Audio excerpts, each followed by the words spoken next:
And welcome back to Music Free Static. I hope you're having a fabulous day. And I just got to see Fantastic Four First Steps. Yes, I know it's been a while since it came out. Welcome to another really late movie review of what is, in fact, a really fun 1960s style sci-fi movie disguised as a superhero movie. So let's dive into the fun, the excitement, and the spoilers around Fantastic Four First Steps. First of all, this movie looks amazing. The sort of retro futuristic style they got going on looks great. Okay. Of all anything else that goes on in this movie, and there's lots of good stuff in it, but the look of this movie is amazing. Okay. Definitely very cool.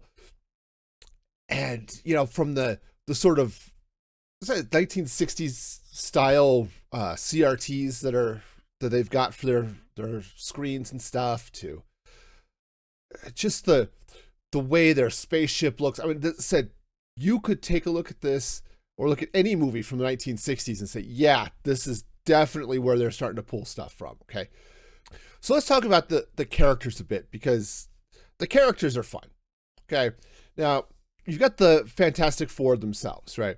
And what's fun, they don't give you a traditional origin story, right? Which I think is a good thing for a lot of these movies.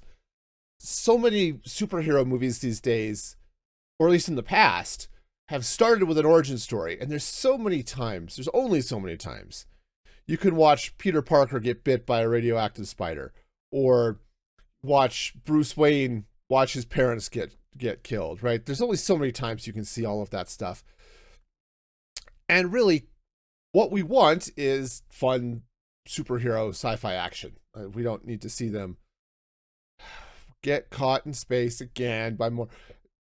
And I mean, to be fair, the Fantastic Four has not had a good history of movies up to this point. So, maybe nobody's watched the other ones. Who knows?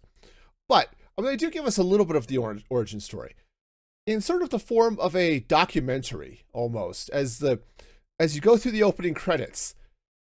It's a documentary.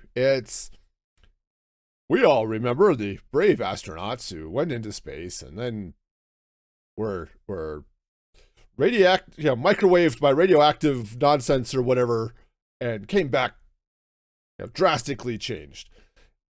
And they did this and they did that, and so you see them fighting through some of the villains that they've had in the comics. I don't know who they are. I've never read Fantastic Four comics. I barely know who the Fantastic Four are as a team. Okay, I'm just not that type of person. But it was fun as they whip through that and see, oh yeah, okay, they've been doing some things for a while, right? Okay, which is good, because that then sets us into, here we are with the Fantastic Four and why everybody defers to them. Okay, we'll get to that here in just a minute, but you've got the team. Of course, you've got Reed Richards, who organized this intrepid group of astronauts and caused everybody to get zapped. Okay, now, Reed Richards is supposed to be a super genius, maybe not in the form of Wile E. Coyote, super genius, but he is, in theory, the smartest man ever. Okay. The problem when you have the smartest man ever, just in general, is that they always solve every problem. Okay. This is the problem I had with Star Trek The Next Generation, when they had Wesley Crusher on for those first few seasons. Aside from the general whininess of Wesley, though he had some fun story arcs, the plot always often ended up with, here is, science technobabble, whatever will we do? Here comes Hero Wesley to save the day because he's super genius, right?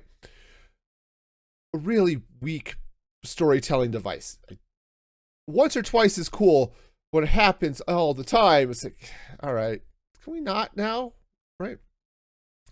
Well, here he is, Mr. Fantastic himself, Reed Richards, is smart, and they have him sort of autism coded. So the idea is that he is, yes, he's very smart. He cannot deal with people.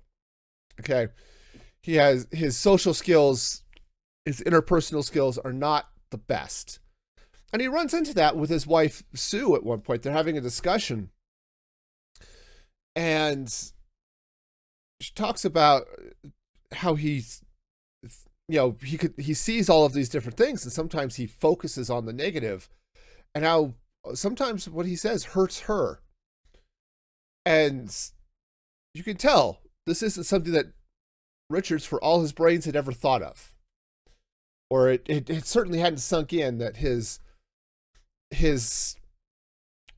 thinking and stating possibilities can hurt his wife. Okay, so that's definitely an issue. And it comes up a couple of times in the movie in, I think, pretty natural ways. Okay. Now, his superpower, aside from being, the brains of the operation, I suppose, is, of course, he can stretch. This will never look good. Okay. I'm not saying the CGI was bad. It was fine. There is no way a stretchy guy in a realistic looking movie is going to look good. Okay. It worked for Mrs. Incredible, Elastigirl in The Incredibles because it was animation. And they don't look real to begin with, and so stretching and looking less real, not a big deal. Here, him stretching, it just looked wrong. Okay? And as I said, I don't know that there's any way you can make it look right. Okay? Really, the only time his stretching looked even plausible is when Galactus grabs him and starts treating him like a Stretch Armstrong, and let's just see how far he can go. But yeah, so he's there. Next, let's get to Ben Grimm, the Thing. He is sort of a super punchy guy. That's what the Thing is. He likes to punch people, and not that he likes to actually punch people. This is what he is. He is strong and he is big. And when they run into bad guys, punching people is what he does. Okay. But you can see that he deeply cares about his community. You can see that he cares about people, right? He likes to make connections. He likes to, likes to support the people around him. Okay. And if you're going to have your foundations built upon a rock, I guess Ben Grimm's rocky thing would be the way to go. In a lot of ways, Ben Grimm is the heart of the team. Okay. Yes, he is a strong, hardened heart, which now sounds like they're about to have like a heart attack and heart disease or something. But no, he really is that part, that member of the team that actually cares. Okay. I have seen at least those 90s Fantastic Four movies or early 2000s Fantastic Four movies. The one that had Chris Evans in it, those ones. And the Thing was always sort of, I don't know, how do I want to put it? I don't know. He just sort of was, I'm not going to say whiny. It's just like he was moping about his condition more often than not. And I think that has to do with the fact that those were origin stories. And hey, congratulations. You've just been hit by gamma rays and now you are this big rock thing. And so he's like, oh, nobody's going to love me because I'm a rock thing. Okay, fair. But in this one, it's like he's mostly past that. People know him. He's the Thing. They love him because he's the Thing. And people care about him and he cares about people. And that is awesome. Okay.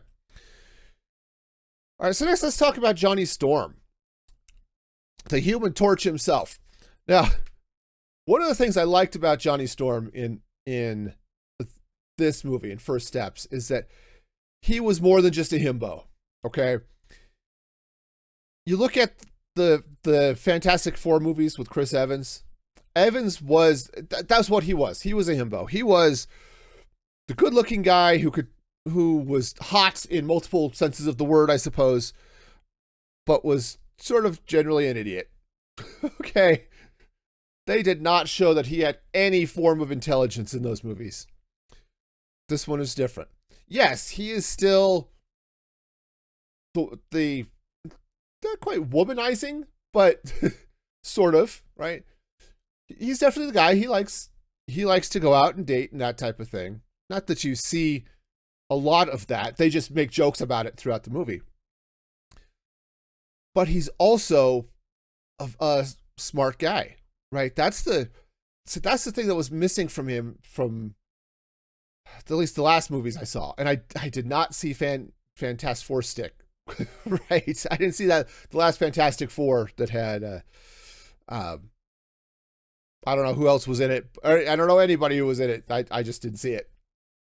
But he takes it on himself to try to figure out what he's listening. He tries to figure out the language of Shala Bal, the Silver Surfer, and does. I said, and I think that's great. I think it's great to see that. Yeah, Johnny Storm. Yeah, he cares for his sister, and you see that, and he actually does. And he's friends with Ben, and you can see their sort of playful banter, and it's great.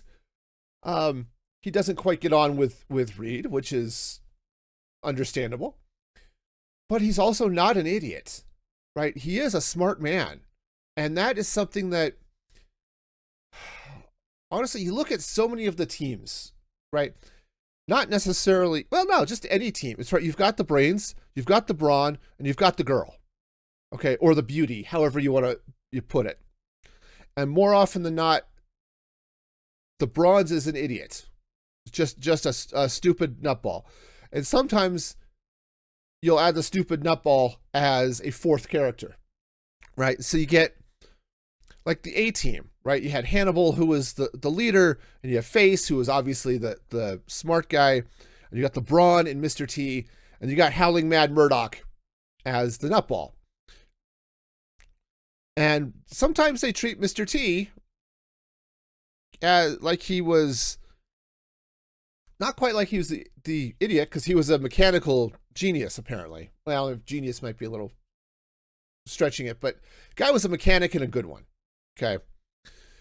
So that's fairly common for a team where you get the Teenage Mutant Ninja Turtles, right? You've got Leonardo, who's the leader. You've got Raphael, who's the brawn. You've got Donatello, who's the brains, and Michelangelo, who's the goofball, right? That sort of team makeup is really, really common, right? If you can even go back to like the 1980s Superman movies. You had Lex Luthor, who was the brains. You had whatever girlfriend was hanging on his arm at the time, and then he had his sidekick, who was the idiot. They didn't really have brawn in that one, in part because that was the story, is brains versus brawn. Finally, the last member of the team, not counting Herbie, and I don't think we need to count Herbie. The last member of the Fantastic Four themselves is Sue Storm. And I saved her for last for an important reason, because she is absolutely the main character of this movie. She is the driving force behind what the Fantastic Four does. And she is the soul of the team. She's the one that brings humanity together. She's the one that really holds this group of people together. She's also basically president of the world. Okay. And this is one thing, and I don't know if it's normal in the Fantastic Four comics. I don't think so. But the way they rolled this world up is you've got the Fantastic Four, they show up, and they solve all the world's problems, right? They get all of the nations of the world to dismantle their militaries, and everybody listens to the Fantastic Four, and she's basically the spokesman and leader of the team. And they talk about, oh yeah, she was the diplomat. She forged peace with the with Mole Man and the underground people, right?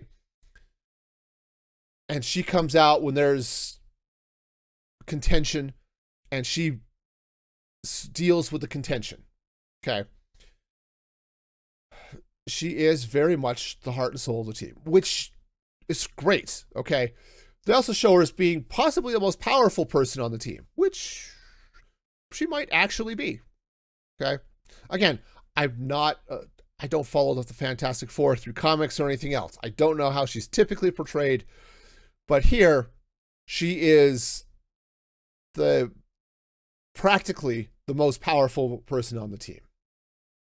The problem I think they have, well, I'll talk about this. I'm going to talk about some problems I had with the movie here towards the end, but one of the problems I think I had with the movie is the way they set up the Fantastic Four is they are the heroes. They are going to solve everybody's problems. They are, in a lot of ways, the parents of the world. Okay. With all the pros and cons that come with it. Okay. But because of that, it's like the rest of humanity can't solve problems on their own. They can't solve their problems for themselves. They can't think for themselves. It's up to the Fantastic Four to do their thinking for them. And I think that is a little bit of a problem, just in general. It works for what they're doing for the story to some extent, but I really don't like that dynamic. I really don't. But I'm also the type of person who feels like power and authority should be distributed and concentrated, if you want to, that's actually the wrong word, distributed at the lowest levels possible. Okay? Very brief divergence into politics. I believe government works best closest to the people. Okay? And what you have with the Fantastic Four here is basically you've got this group of 4 people who are basically running the world. Okay. I don't like that. Okay. But that's me. All of that said, though, the Fantastic Four as a group is an awesome group. They feel like a team. They feel like a family. Yeah, you get some of the banter. You get some of those little jokes and stuff that you would get amongst a family of people who've known each other for a long time. Okay. It's actually really cool. And this is a group that actually supports each other, right? I've had a problem with a lot of movies over the years where you get families or you get teams where it feels like the teams hate each other, but have to work together because they have to. This isn't that. This is a team that, well, 3 of the 4 of them are literal family, right? Yeah, Sue and Johnny are brothers. Sue and Reed are married, right? Which makes Johnny the in-law, right? In that, or maybe Reed's the in-law, whatever it is. But they're all family or extended family. And then you've got Ben Grimm, who is Reed's best friend, but is also friends with everybody else. Okay. And I like how close they are as a team. There isn't a lot of bickering over, well, I'm right and you're wrong. There's a little bit of personality. You can see where Johnny and Reed don't always get along a little bit. But all in all, it's great to see that, yeah, this is an act. They feel like a real family and a real group of people. And I like that. That's really cool. The other next couple of characters we talk about, one, Shalabal, who is the Silver Surfer. Now, I can't speak about the differences between the Shalabal Silver Surfer and the male version of the character that showed up in, was it Fantastic Four, the Silver Surfer, or something like that, whatever that one was. Okay. I don't know. She shows up, though. The character design looks great. And honestly, the character was really good with the limited amount of time that she got. Okay. She wasn't just a sexy alien, even though she's silver and basically naked. Not that it's no more naked than if she were wearing a scuba suit, just all silver. But they do make a couple of jokes about her being the sexy alien mostly because they're teasing Johnny about her.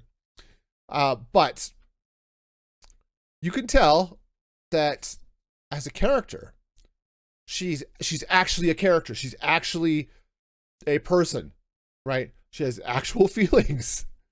She's has some regret for the lives she's condemning, right? And I think that's a problem. Something with that. The last time we saw the Silver Surfer, he was there was very little. He was just an unstoppable force. Okay, Shia LaBeouf is also sort of an unstoppable force in a way, but she also is a person, right?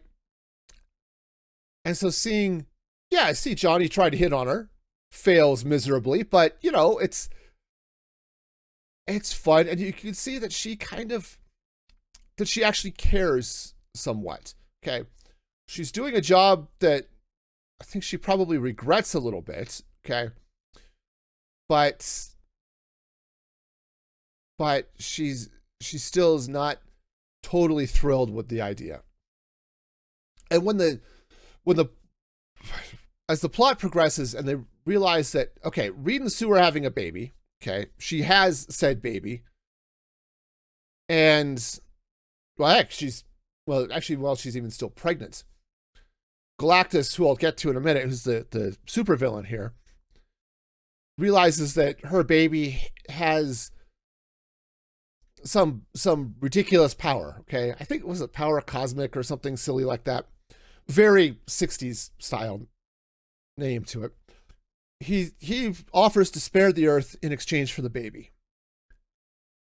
And this rubs Shia LaBeouf the wrong way. She makes that comment, but it's just a child. We can't do whatever it is that they were going to do to the child, and they never actually say. But we can't do that for the child because it's just a child. Okay, and she gets chastised for it. But it's great to see that she's actually she's actually a character. I'm hoping we see her again. The way they solve the problem of Galactus makes it possible for the Silver Surfer to return and Galactus to not. Okay.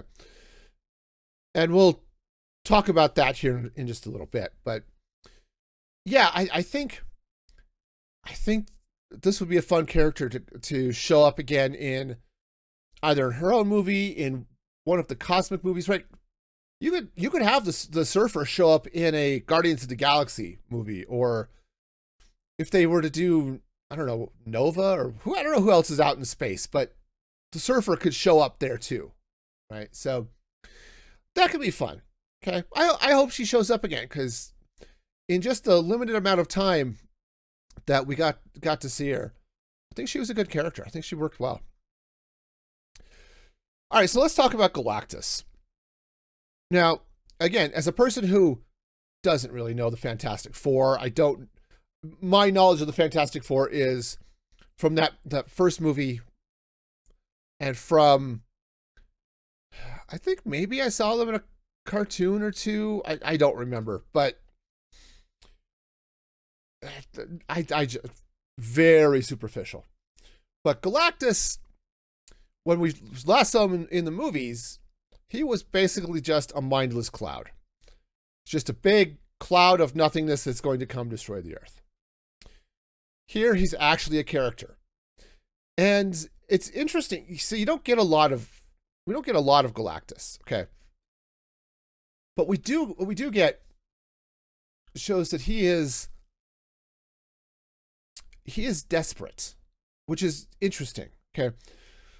He talks about he's having this insatiable hunger, and so he's feeding on planets to sate that hunger.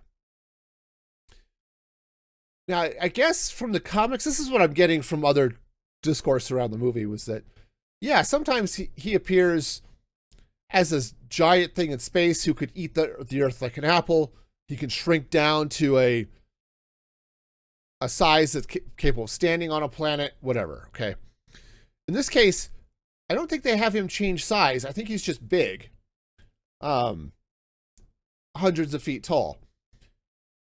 but he's got a spaceship that destroys the planets and then feeds the stuff into him.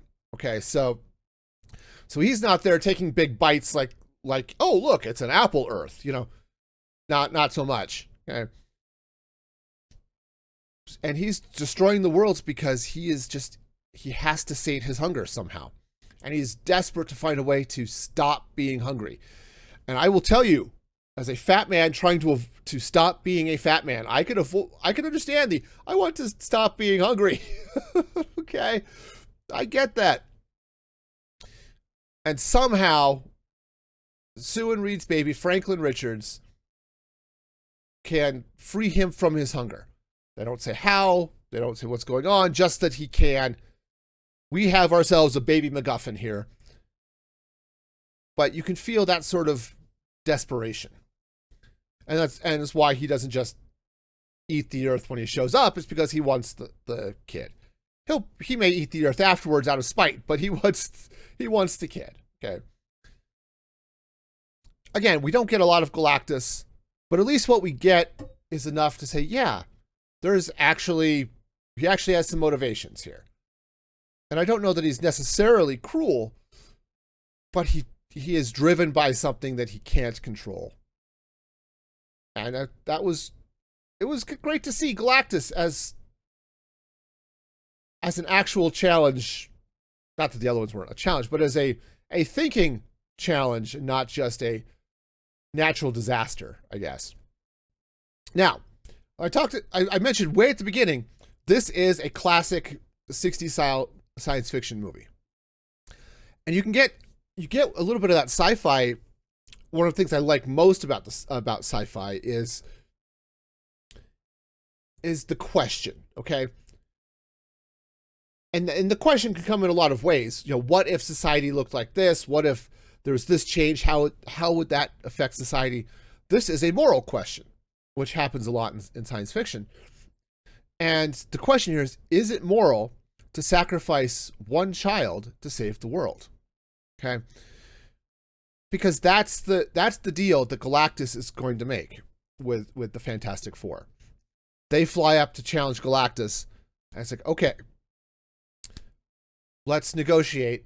Yes, I will. If you give me your child, I will spare your planet. And obviously, Sue is not going to give up her baby. Reed doesn't want to give up her baby. Okay. He thinks about it. They have that discussion. It's like, it's moral. He makes the argument that doing so is moral. But he says we're not going to do it, but you can see why the Earth is clamoring for them to make that choice too, is that it would be a quote-unquote moral choice. For those of you who remember Star Trek II, The Wrath of Khan, one of the lines that comes up a lot is Spock saying that the good of the many outweighs the good of the few or the one. Right. It's logical. Okay.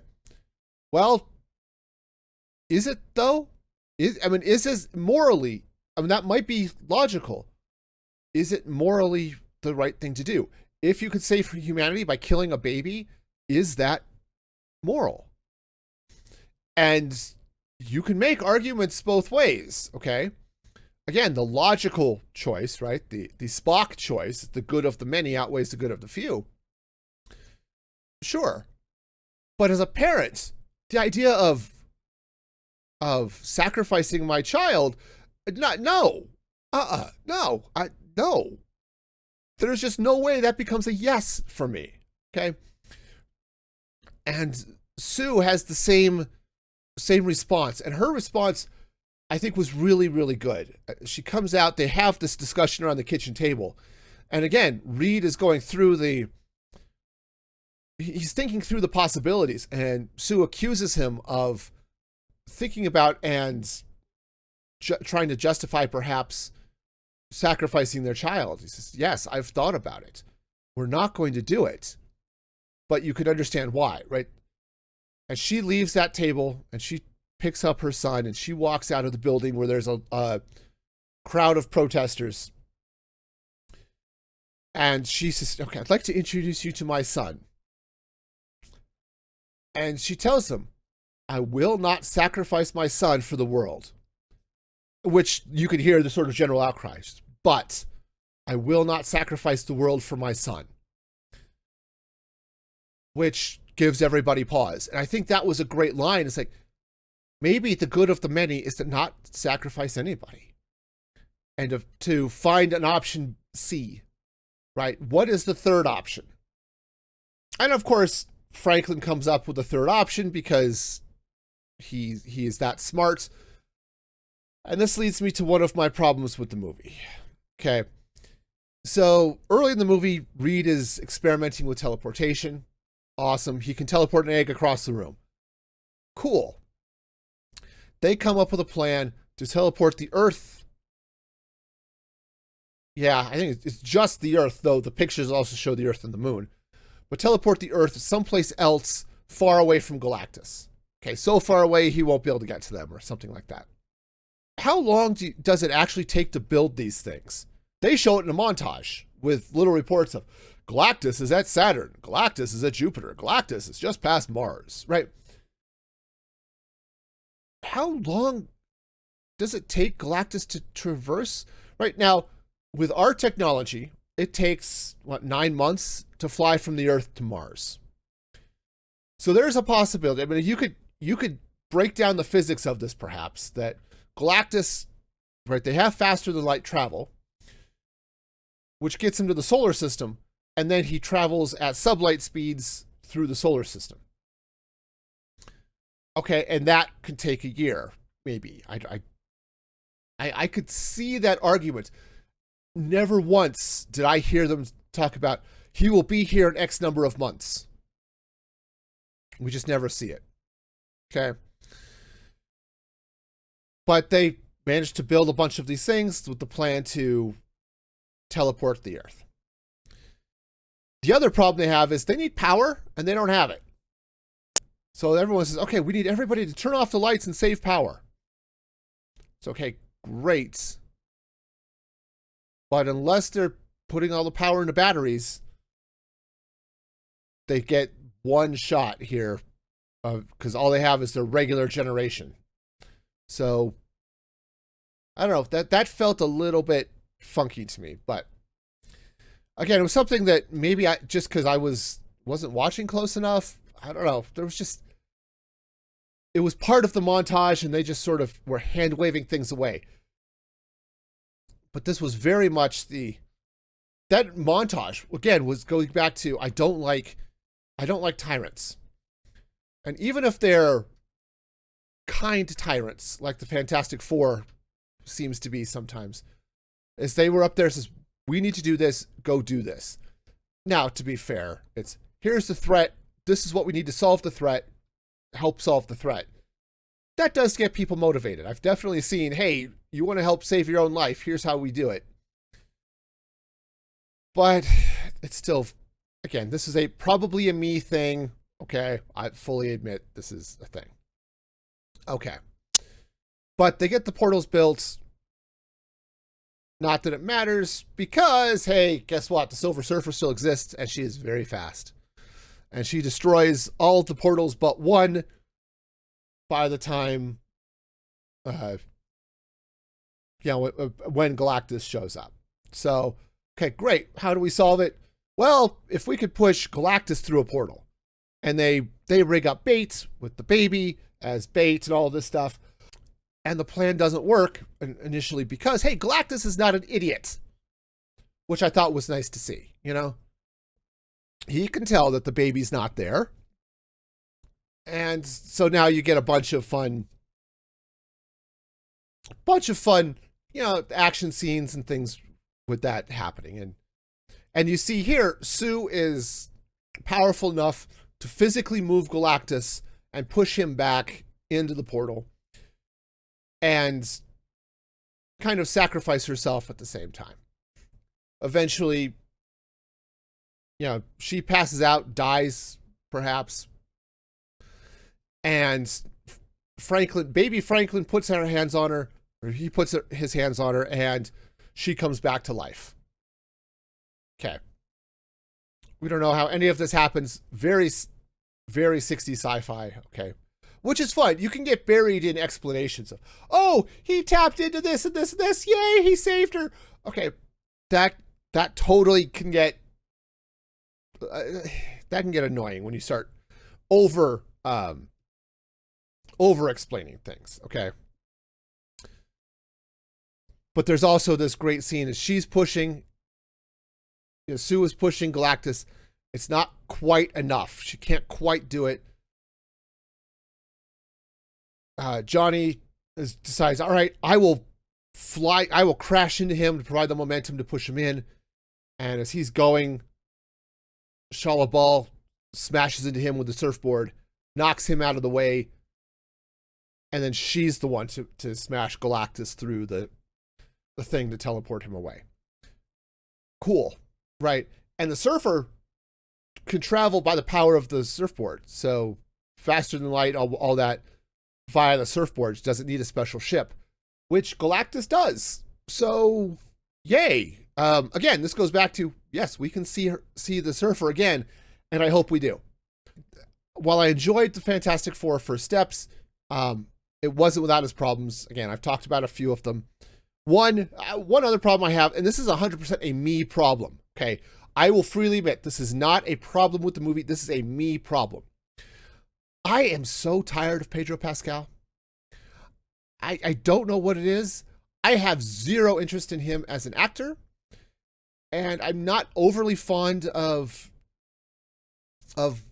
his portrayal here of Reed. Not that I think he necessarily does a bad job. I just I don't know. There's just something about Pascal here I do not like. And it's not like I necessarily am getting Pedro Pascal overload, because the only other thing I've seen him in I like, and that's The Mandalorian, right? Because I didn't watch Last of Us. I'm never going to watch The Last of Us. But I don't know. Pedro Pascal was not working for me. And this is a me problem, okay? I freely admit this is a me problem, okay? They never really explain why Baby Richard's here, why Franklin is the MacGuffin, other than the fact that he is the son of two superpowered people.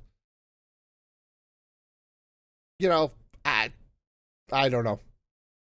It was something that they always do. They talk about, oh, it exists.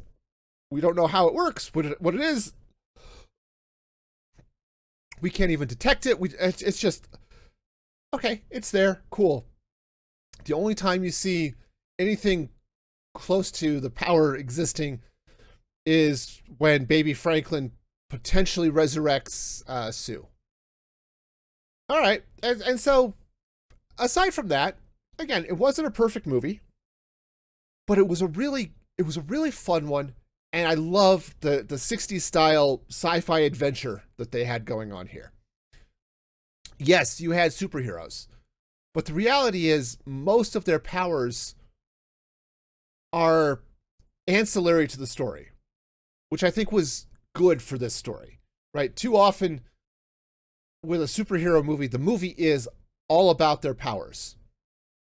Whether it's Stark's Iron Man suit or Ant-Man being able to shrink and be big and to shrink and all of that stuff, right? The plot is, the powers are the plot. In this case, the powers were there, but they weren't. The plot was, and obviously the plot depended on them, but the plot wasn't focused on their powers, which I think was a good thing. And I think it worked really well for the Fantastic Four First Steps. So it's on Disney Plus. Highly recommend watching it. And it's not. I'm not going to say it's a perfect movie. It's not. I haven't seen the perfect movie, though. I've seen some really good ones. F1. Go check out my review here the other day, that week or two ago. It was a good one. Watch that. But I said it's a fun movie. Definitely worth watching, especially if you were in any way a fan of that sort of 1960s style sci-fi. It does a lot of justice to that, and it's fun. So I will definitely be watching this one again. And I hope you do too. Let me know what you think. Did you see it? Did you like it? Let me know. Drop a comment on YouTube or on Spotify. I'm happy to read those and we can chat. But until next time, be excellent to each other. And this is Music Free Static signing off.